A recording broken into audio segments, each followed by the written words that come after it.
Olá pessoal, sejam bem-vindos a mais uma aula remota e o tópico de hoje, na progressão das atividades, é sistema nervoso periférico. Aqui, conceito de sistema nervoso periférico, para relembrar, corresponde a todos os componentes, são as partes do sistema nervoso localizadas fora da cavidade craniana e também fora do canal vertebral. Tá? E que componentes são esses? No sistema nervoso periférico, pessoal, nós temos 3 tipos de componentes. Os nervos, que são os componentes principais, os gânglios, tá? E as terminações nervosas. Os nervos, eles são divididos em 2 grandes grupos, do ponto de vista anatômico, divididos em pares cranianos e pares de nervos espinhais. Os pares cranianos são 12 e os espinhais são 31. Qual a diferença entre eles? É que os nervos denominados cranianos, tá, eles fazem conexão com o encéfalo. E os nervos espinhais, por sua vez, fazem conexão com a medula espinhal. Bom, quanto aos gânglios, o que são gânglios? São agrupamentos de corpos de neurônios fora do sistema nervoso central. Portanto, o conceito de gânglio ele é similar ao conceito de núcleo. A diferença é a localização. Bom, os gânglios do sistema nervoso periférico são de 2 tipos. Existem os gânglios motores e os gânglios sensitivos.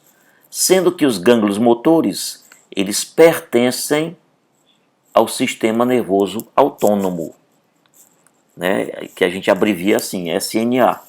Tá? Bom, as terminações nervosas, elas podem ser motoras e podem ser sensitivas. As terminações nervosas sensitivas são também chamadas de receptores nervosos. Muito bem. Só para ilustrar, pessoal, nós temos aqui uma figura, um desenho esquemático, tá, relativo à pele humana. E vejam que aqui na pele, vocês sabem que a nossa pele é riquíssima em receptores nervosos, em terminações nervosas para captar vários tipos de estímulos, tá, que vêm do meio ambiente e chegam até nós, através da pele. Bom, e o que é um nervo? Então, nós podemos conceituar nervo dessa maneira. São cordões esbranquiçados ou amarelados, tá, que contêm ramificações de neurônios. Portanto, no interior de qualquer nervo transita uma quantidade significativa, centenas, milhares, eventualmente até milhões de ramificações de neurônios. E para que servem os nervos? Tá? Aqui um esquema bem simples, mostrando que os nervos têm essa dupla função. Eles fazem a conexão funcional entre o sistema nervoso e os órgãos periféricos, na forma de impulso nervoso. Tá? Então, os nervos tanto levam impulsos nervosos, portanto, informações várias na forma de impulso nervoso, dos órgãos periféricos para o sistema nervoso central, como eles trazem a resposta do sistema nervoso central a cada estímulo em direção aos órgãos efetores periféricos. Então, os nervos, eles conduzem informações, repito, na forma de impulso nervoso nos 2 sentidos. Dos órgãos periféricos para o sistema nervoso central e do sistema nervoso central de volta para os órgãos periféricos. Muito bem. A gente pode classificar os nervos, pessoal, tanto do ponto de vista anatômico quanto fisiológico. Tá? Anatomicamente, é o que nós já falamos ainda há pouco. os nervos são divididos em cranianos e espinhais. Enfatizando, cranianos são os pares de nervos cranianos que se conectam diretamente com o encéfalo, tá? Enquanto que os nervos espinhais são aqueles que fazem conexão com a medula espinhal. Sob o aspecto fisiológico, ou seja, do ponto de vista da função, os nervos podem ser classificados em 3 tipos. Existem os nervos motores, ou seja, aqueles cujas ramificações de neurônios, né, levam apenas impulsos nervosos do sistema nervoso central para os órgãos periféricos. Eu vou retornar aqui para esse esquema. Olha. Então, se um nervo só contém fibras que conduzem impulsos nesse sentido, isto é, do sistema nervoso central em direção aos órgãos periféricos, ele é um nervo exclusivamente motor. Tá?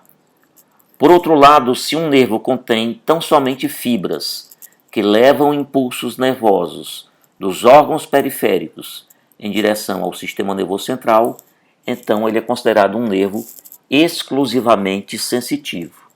Então, retornando, tá, ao slide seguinte, portanto, fisiologicamente, os nervos se dividem em nervos motores, que só conduzem impulsos do sistema nervoso central para os órgãos periféricos, tá? Impulsos também chamados de centrífugos, porque fogem do sistema nervoso central, tá? Existem os nervos, tá, chamados sensitivos, por quê? Porque contém tão somente fibras que conduzem impulsos dos órgãos periféricos para o sistema nervoso central, e existem os nervos que possuem no seu interior os 2 tipos de fibras. Então são os nervos mistos, tá? Eles tanto conduzem impulsos motores quanto impulsos sensitivos. Bom, dito isso, a gente pode também fazer uma breve análise acerca da estrutura de um nervo. Então eu procurei fazer um desenho, né? Desculpem se não está muito elegante, mas imagine aí que a gente tenha cortado um nervo, né, no sentido transversal, sentido horizontal, e aqui eu estou mostrando a face de corte do nervo, ok? Para dizer o seguinte, no conceito simplificado que nós falamos ainda há pouco, nós havíamos dito que o nervo ele contém, né, ramificações de neurônios. Perfeito. Mas não é só isso. Tá? No interior de um nervo, a gente encontra também, por exemplo, vasos, tá? Principalmente vasos sanguíneos e em abundância. Tá? E encontramos também várias camadas de tecido conjuntivo. E é isso que eu quero mostrar para vocês com algum detalhe. Então, pessoal, suponham, né, que é um desenho, uma figura esquemática, que cada pontinho desse, ó, que vocês estão vendo aqui, cada pontinho desse, escuro, tá? Eu vou escurecer mais ainda com a canetinha da cor preta, tá? Então, cada pontinho desse aqui, ó, corresponde a um axônio de um neurônio, ok? Então, vejam que todo axônio é envolvido por essa estrutura aqui que nós desenhamos em vermelho. Nome dela, essa estrutura chama-se endoneuro. Tá? Isso é uma camada bem delicada de tecido conjuntivo, tá? De fibras de natureza conjuntiva que envolvem cada axônio, tá? De neurônio, como vocês estão vendo aqui. Ó. Ok? Então, o que é o endoneuro? É uma camada delicada de tecido conjuntivo, de fibras conjuntivas que envolvem cada um dos axônios de neurônios, né, contidos em um nervo. Tá certo? Percebam que aqui existe outra camada de tecido conjuntivo, ó, só que ela envolve não uma fibra nervosa, envolve um pacote, um conjunto de fibras nervosas. Tá? Então, essa camada de tecido conjuntivo que nós estamos demonstrando aqui, tá certo? Chama-se perineuro. Então, perineuro, tá? Ele já é bem mais espesso, né? Bem mais robusto que o endoneuro. Ele é uma camada de tecido conjuntivo existente no interior do nervo, tá? E que envolve, e obviamente também protege, várias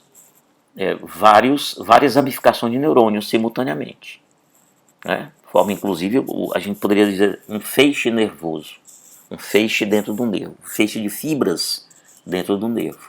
Bom, e por último, envolvendo todos esses feixes, tá?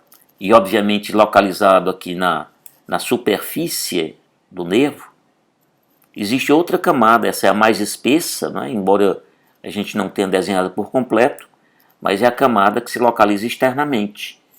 E a mais espessa, a mais rica, né, em tecido conjuntivo, principalmente tecido conjuntivo contendo bastante colágeno. Trata-se do epineuro, tá? É a camada de tecido conjuntivo localizada externamente no nervo. Então nós temos 3 camadas de tecido conjuntivo, repetindo, né? Endoneuro, perineuro e epineuro. E, embora a gente não tenha desenhado aí, lembre-se que dentro do nervo existe grande quantidade de vasos sanguíneos, principalmente vasos capilares, ok? Uma outra coisa que eu queria chamar a atenção, pessoal, é que envolvendo, embora a gente não tenha desenhado, mas não esqueçam que envolvendo o axônio, quase sempre existem as células de Schwann, tá?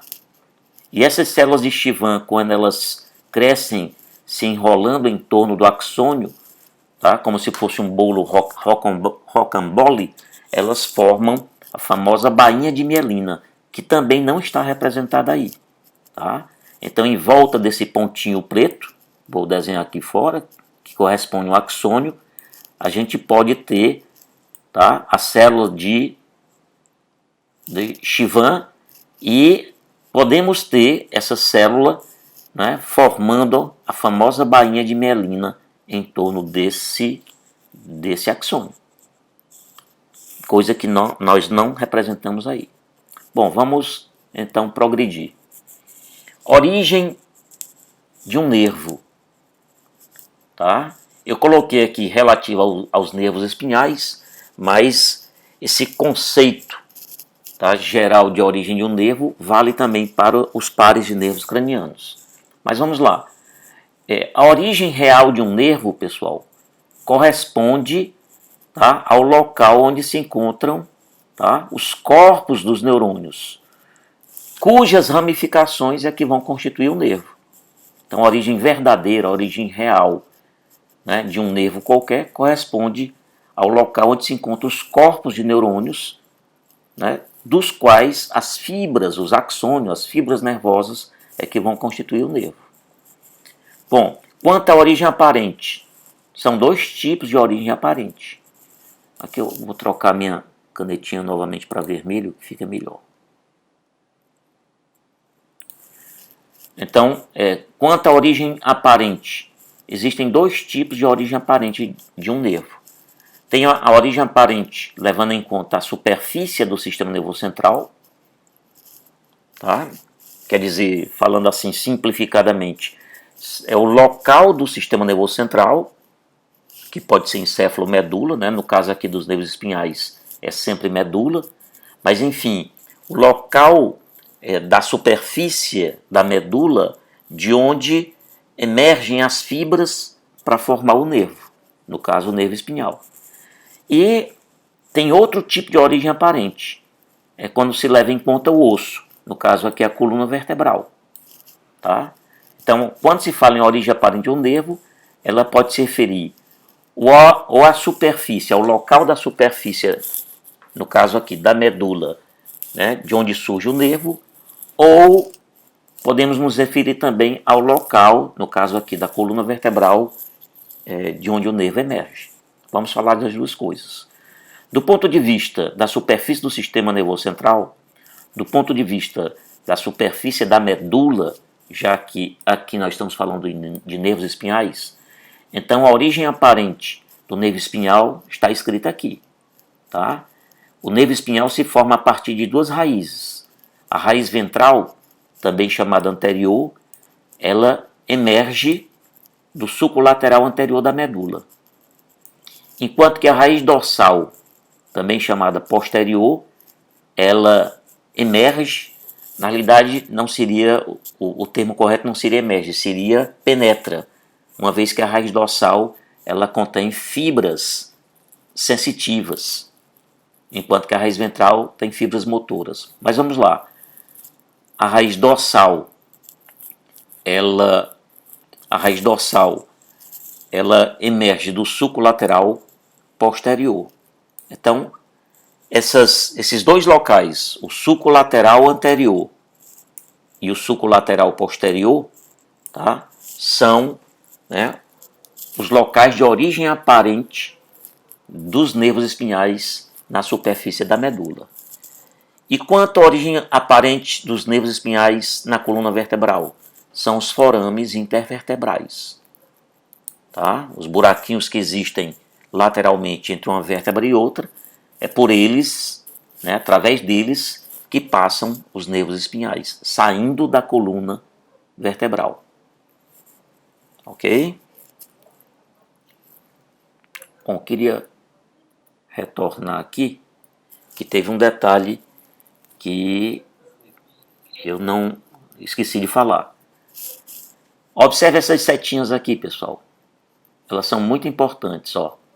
Tá? Elas servem para dizer o seguinte: todo nervo espinhal é misto. Ou seja, todo nervo espinhal contém tanto fibras de neurônios motores quanto fibras de neurônios sensitivos. Tá? Já em relação aos nervos cranianos, alguns deles, isso nós vamos ver, são exclusivamente motores, ou vamos colocar assim, essencialmente motores.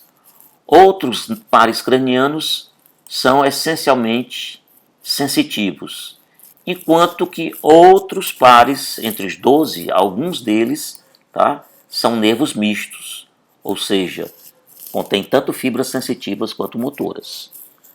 Dito isso, pessoal, vamos então passar adiante. Você tem aqui a representação esquemática de um segmento de medula, de um trecho, de um pedaço da medula. Então, imagine como se a medula fosse um bolo, você cortou horizontalmente uma fatia do bolo.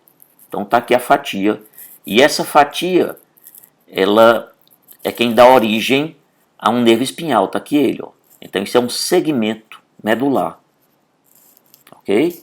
Então se esse nervo aqui é o nervo torácico 1, tá?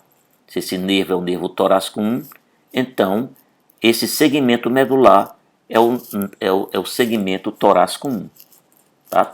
Para cada par de nervos espinhais corresponde um segmento medular que tem, tá, a mesma denominação do nervo. Se o nervo é o torácico 1, esse segmento é o segmento medular torácico 1. Ok? Muito bem. Então, pessoal, nessa figura esquemática, a gente percebe claramente, tá, a origem aparente na superfície da medula de um nervo espinhal. Tá? Você tem aqui, olha, aqui eu vou identificar aqui o nervo espinhal, o tronco do nervo espinhal, certinho? E vejam que ele é formado pela união de duas raízes. Aqui nós temos a raiz anterior, ou ventral, tá aqui o nomezinho dela, ventral ou anterior, tá? E aqui nós temos a raiz dorsal, ou posterior, tá aqui o nome dela, raiz dorsal posterior, tá?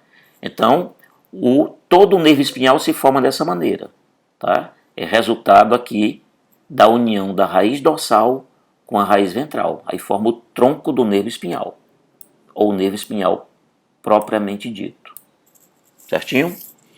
Bom, De onde sai a raiz ventral? Ela sai aqui, aqui tem um sulco, é o sulco lateral anterior, tá?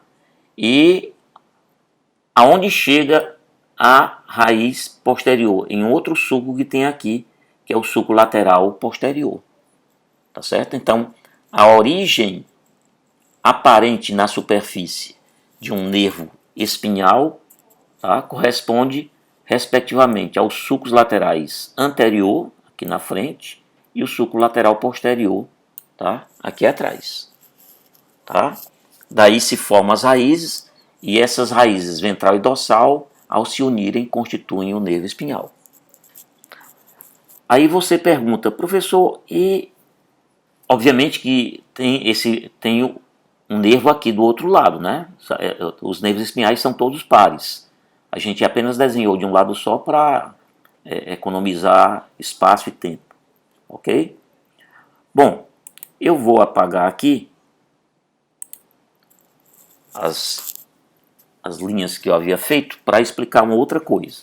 Você perguntaria o seguinte, professor, a origem aparente de qualquer nervo espinhal são os sulcos laterais, anterior e posterior, respectivamente. Tudo bem. Tá? E qual é a origem aparente em termos de coluna vertebral?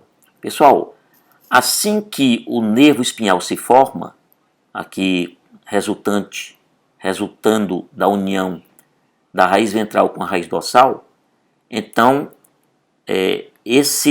o tronco do nervo, que eu estou novamente demonstrando aqui, ele sai do interior do canal vertebral através de um foramezinho que existe entre as vértebras. É exatamente o forame intervertebral, que eu estou representando agora com esse círculo aqui vermelho.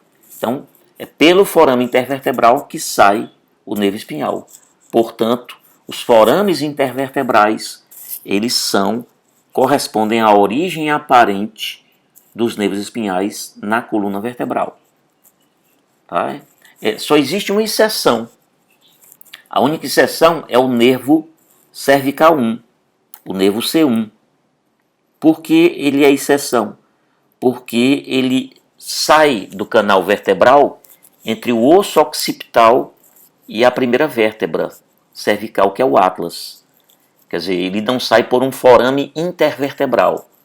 Tá? Ele sai do espaço entre o osso occipital e a vértebra C1, a vértebra chamada atlas, que é a primeira vértebra cervical. Bom, alguém então poderia perguntar, professor, e em relação à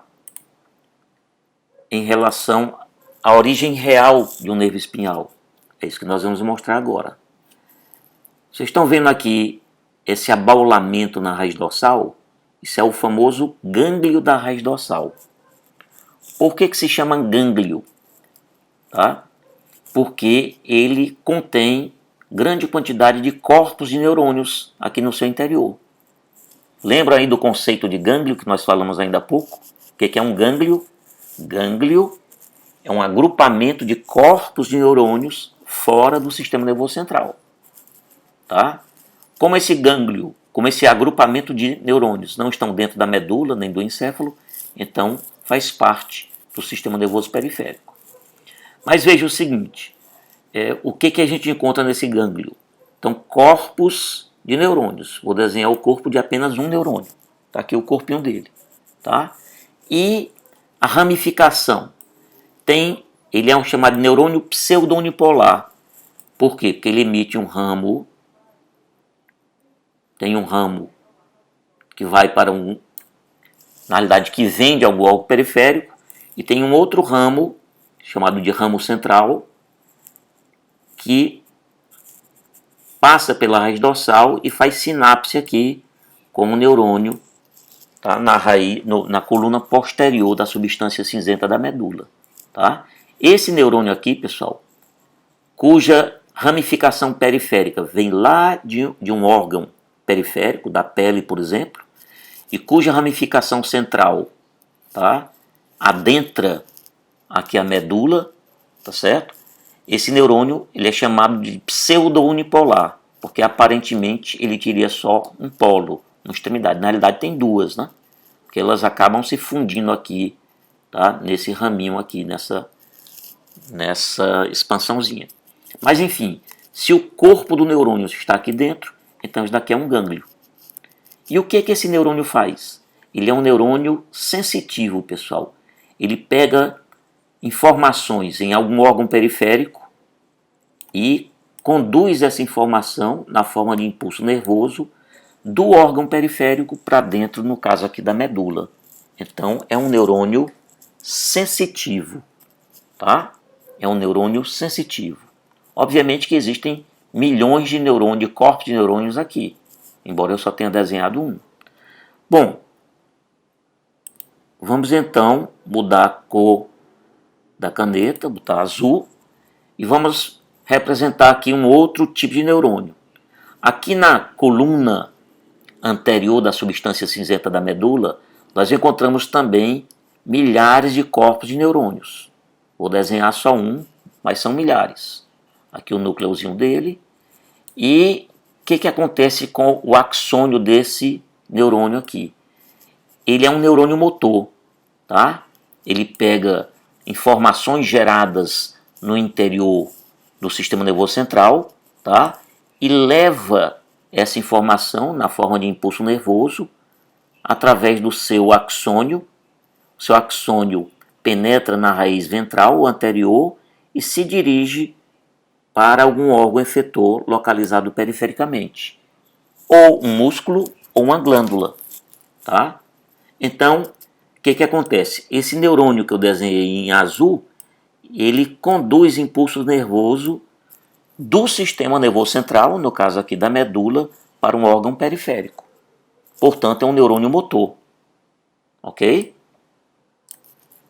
Então, com essa explicação aqui, a gente mata 2 coelhos de uma tacada só. Com essa explicação, fica claro, pessoal, que o nervo espinhal, todo nervo espinhal é misto. Todo nervo espinhal tanto contém fibras aqui vermelhas, sensitivas, quanto tem fibras azuis, motoras. Então, todo nervo espinhal é misto. Tá? É a primeira dedução. A segunda dedução é que nós acabamos também de aprender aqui a origem real de um nervo espinhal. Qual é a origem real de um nervo espinhal? Ele se origina em 2 locais. Ele se origina no gânglio da raiz motora, tá? E se origina também onde? Na coluna, geralmente, não é? na coluna anterior, tá? Mais adiante a gente vai ver também que a coluna lateral pode participar, mas enfim, na coluna anterior da substância cinzenta da medula. Por quê? Porque nesses 2 locais onde se encontram os corpos de neurônios cujas ramificações vão formar o nervo correspondente. Ok? Professor, o que é esse raminho aqui sobre o qual você não falou nada? É que normalmente, assim que o nervo espinhal sai do canal vertebral através de um forame intervertebral, ele geralmente emite 2 ramos, tá? Um ramo ventral, que é esse geralmente mais espesso, e um ramo que vai para o dorso, ramo dorsal, vai para as costas da gente. Geralmente o ramo dorsal é mais fininho, como está representado aí. Muito bem. Como é que os nervos espinhais se classificam? De certa forma a gente já viu isso, mas não custa nada a gente enfatizar. Os nervos espinhais, pessoal, são classificados em 5 grupos. Os grupos são os nervos cervicais, que são 8 pares, ok? Os nervos espinhais torácicos, 12 pares. Os nervos espinhais lombares, 5 pares. Os nervos espinhais sacrais, ou simplesmente nervos sacrais, 5 pares. E o nervo coxígeo, que é apenas um par. Somando tudo isso, nós vamos ter 31 pares de nervos espinhais. E aqui está uma representação esquemática da medula, tá? e dos 31 pares de nervos espinhais. Tá? Então aqui em verde você tem a medula cervical, né? E essa medula cervical contém os 8 segmentos medulares cervicais, onde cada trechozinho, cada segmentozinho origina um dos pares de nervos cervicais. Então, se esse nervinho aqui é o nervo C1, tá? Então lá na medula, o trecho que dá origem a esse nervo é também chamado segmento medular C1. Esse C, como eu tentei mostrar aqui, se refere ao cervical. Então tem um nervo, não são 8 nervos cervicais? Então tem o nervo cervical 1, o nervo cervical 2, o cervical 3. Para não falar cervical, a gente abrevia C1, C2, C3, C4 até C8, como vocês estão vendo aqui. Da mesma forma, torácicos, lombares e sacrais. E o coxígeo é identificado por CO. Tá? Então, repetindo, aqui em verde é a medula cervical, com seus 8 segmentos. Em azul aqui é a medula torácica, com seus 12 segmentos, portanto emitindo 12 nervos torácicos. Tá? Aqui, mais embaixo, a medula lombar, tá? E aqui a parte sacral da medula. Tá? O componente coxígeo é o último segmento, é bem miudinho, fica lá no cone medular, mas, embora a medula, vocês já viram isso, termine aqui, ao nível da vértebra lombar 1, ou lombar 2 no máximo, tá? Os nervos continuam saindo da coluna vertebral abaixo da vértebra correspondente, tá? Abaixo da vértebra correspondente. Muito bem. Conceito de plexo nervoso, pessoal. O que é um plexo nervoso? Está aqui, olha, um conceito bem enxuto e bem objetivo. Plexo é conjunto formado por 2 ou mais nervos. Tá? Só que esses nervos, para formarem um plexo, eles têm que trocar feixes de fibras nervosas entre si. Tá? E aqui eu tomei como exemplo o plexo braquial, que é um conjunto de nervos que se dirige para o membro superior, daí o nome plexo braquial. Então, aqui está o nervo cervical 5, aqui o cervical 6, o cervical 7, o cervical 8 e mais aqui embaixo o nervo torácico 1. Tá? Então esses nervos, vocês estão vendo aqui, ó, eles trocam fibras entre si. Né? Existem fusões, existem depois formação de ramos, mas vão trocando feixes entre si, tá certo? Então formam efetivamente um plexo. Professor, todo nervo espinhal forma plexo? Não necessariamente. Existem alguns nervos espinhais que eles não se misturam com outros, não trocam fibras com outros, mas é frequente que a gente encontre, tá? É comum que a gente encontre a formação desses tais plexos, ou seja, grupos de 2 ou mais nervos que trocam fibras entre si. Os plexos mais famosos, mais importantes, são o plexo cervical, tá? Que se localiza no pescoço, e acima desse que nós vimos aqui. Tem esse que é o plexo braquial, que vai, como eu falei, do nervo cervical 5, C5 até o T1. E mais lá embaixo tem o plexo lombosacral.